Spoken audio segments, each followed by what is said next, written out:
Welcome to our channel. Today we will discuss about gaseous exchange in our body. আজ আমরা জানব যে আমাদের বডির মধ্যে গ্যাসের কিভাবে এক্সচেঞ্জ হচ্ছে, অর্থাৎ কিভাবে আমরা যে ইনহেল করছি গ্যাস, অর্থাৎ অক্সিজেন আমরা নিচ্ছি এবং এক্সহেল করছি কার্বন ডাইঅক্সাইড, এই যে অক্সিজেন থেকে কার্বন ডাইঅক্সাইড কীভাবে কনভার্ট হচ্ছে সেটাই আমরা আজকে বিস্তারিত জানব। এরপর আমাদের জানতে হবে ডিফিউশন সম্পর্কে। ডিফিউশন কী? ডিফিউশন হলো এমন একটা পদ্ধতি যেখানে হাই কনসেন্ট্রেশন গ্যাস ভলিউম থেকে লো কনসেন্ট্রেশন গ্যাস ভলিউমে গ্যাস মুভমেন্ট করে এবং ইকুইলিব্রিয়াম বজায় রাখে, অর্থাৎ সাম্যাবস্থা বজায় রাখে। এবার দেখা যাক এই ডিফিউশন ফিজিওলজিটাই আমরা এই গোটা টপিকের ওপর নির্ভর করে চলবে। যেমন দেখা যাক, এবার দেখবো আমরা যে আমাদের কোথায় কোথায় গ্যাসেস এক্সচেঞ্জ করছে। ফার্স্ট হচ্ছে আমাদের লাংসের মধ্যে কোথায় হচ্ছে, যে অ্যালভিওলাই, এবং নেক্সট হচ্ছে আমাদের টিস্যু লেভেলে, অর্থাৎ টিস্যুতে। এই দুটো জায়গায় আমাদের মেনলি গ্যাসেস এক্সচেঞ্জ ঘটছে। এবার ফার্স্ট আমরা জানবো যে এই লাংসের মধ্যে বা অ্যালভিওলাতে কীভাবে গ্যাসেস এক্সচেঞ্জ হচ্ছে।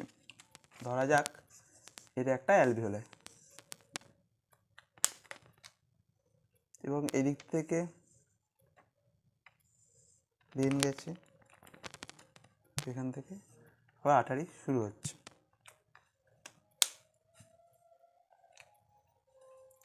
এটা হচ্ছে অ্যালভিওলাই, এটা হচ্ছে ভেন এন্ড, এবং এটা হচ্ছে আর্টারি।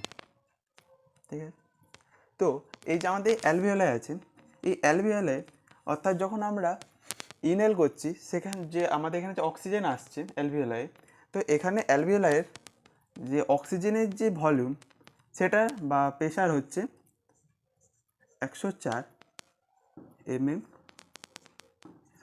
এইচজি।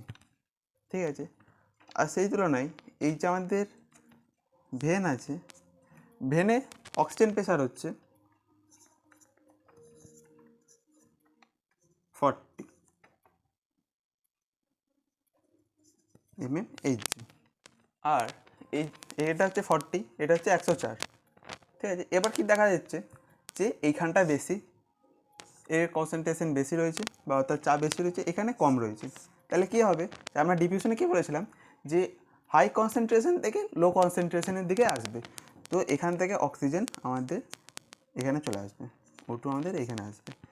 তো এখানেও আমাদের তখন প্রেশার হবে PO2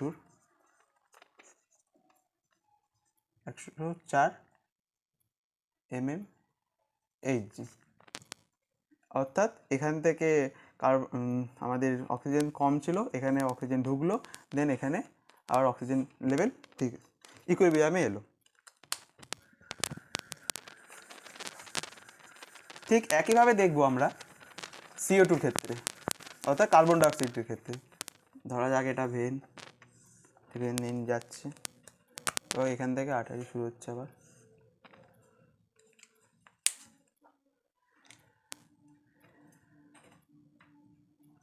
আমরা তো আগে দেখে নিলাম যে অক্সিজেন কীভাবে আমাদের আর্টারিতে আসছে। এবার আমরা দেখব যে আমাদের কার্বন ডাইঅক্সাইড কীভাবে বেরিয়ে যাচ্ছে আমাদের ভেন থেকে। তো আমাদের এই ভেনে কার্বন ডাইঅক্সাইডের প্রেশার হচ্ছে, আমাদের এই ভেনে কার্বন ডাইঅক্সাইড প্রেশার হচ্ছে 46 mmHg। 46 mmHg হচ্ছে এই ভেনের কার্বন ডাইঅক্সাইডের প্রেশার। এবং এই অ্যালভিওলাই, এটা হচ্ছে অ্যালভিওলাই, এই অ্যালভিওলারের কার্বন ডাইঅক্সাইড প্রেশার হচ্ছে 40 mmHg।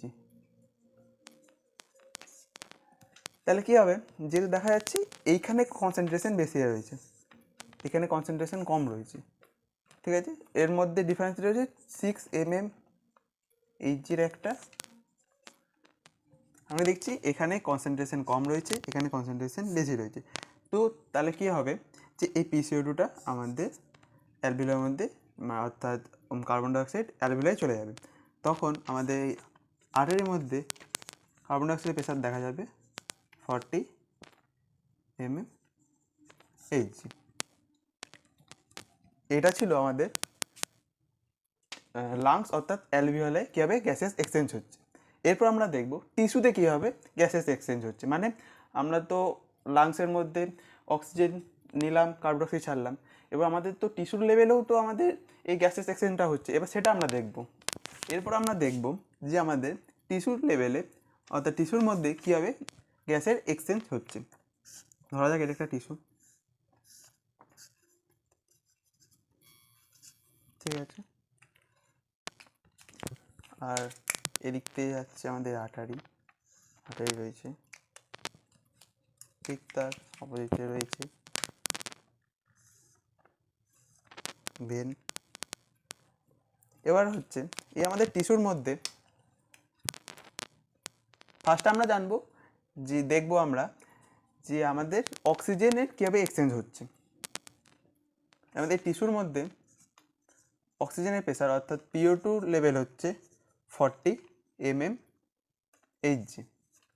40 mmHg হচ্ছে টিস্যুর অক্সিজেন প্রেসার, পার্সিয়াল প্রেসার। এবং আর্টারির পার্সিয়াল প্রেসার অর্থাৎ এর মধ্যে PO2 লেভেল হচ্ছে 95 mmHg। আমরা জানি টিস্যু বেঁচে থাকার জন্য অক্সিজেন প্রয়োজন হচ্ছে। তো এবার দেখবো যে এই আর্টারি থেকে আমাদের টিস্যুর মধ্যে কীভাবে অক্সিজেনটা ট্রান্সফার হচ্ছে। এই যে 95 রয়েছে মানে এখানে কনসেন্ট্রেশন বেশি রয়েছে এবং টিস্যুর মধ্যে অক্সিজেনের কনসেন্ট্রেশন আর্টারি থেকে কম রয়েছে। এবার আমরা আগে দেখেছি যে ডিফিউশন, এই ডিফিউশন অনুযায়ী যে আর্টারি থেকে অক্সিজেনটা আমাদের টিস্যুর মধ্যে প্রবেশ করবে, টিস্যুর মধ্যে প্রবেশ করলো। তখন আমাদের এই ভেনেতে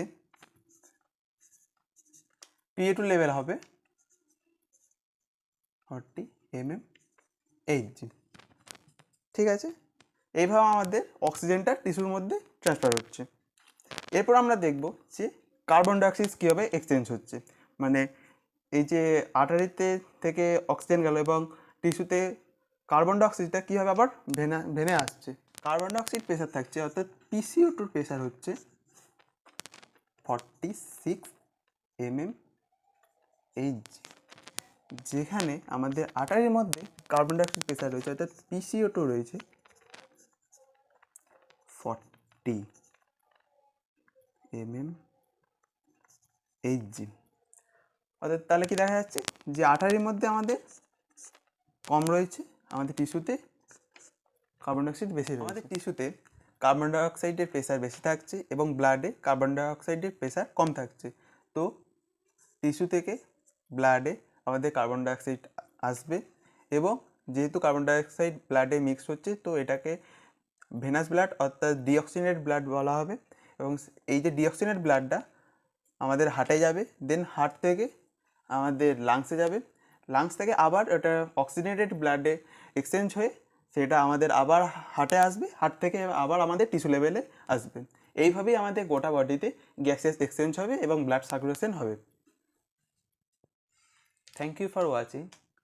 কেমন লাগলো ভিডিওটা আমাদের কমেন্ট সেকশনে জানাবেন। তার সাথে সাথে আমাদের সবার জন্য একটা কোশ্চেন রইল যে আমাদের অ্যালভিওলারের মধ্যে PCO2 লেভেল অর্থাৎ কার্বন ডাইঅক্সাইডের পার্সিয়াল প্রেসার কত, সেটা আমাদের কমেন্ট সেকশনে জানাবেন। Thank you.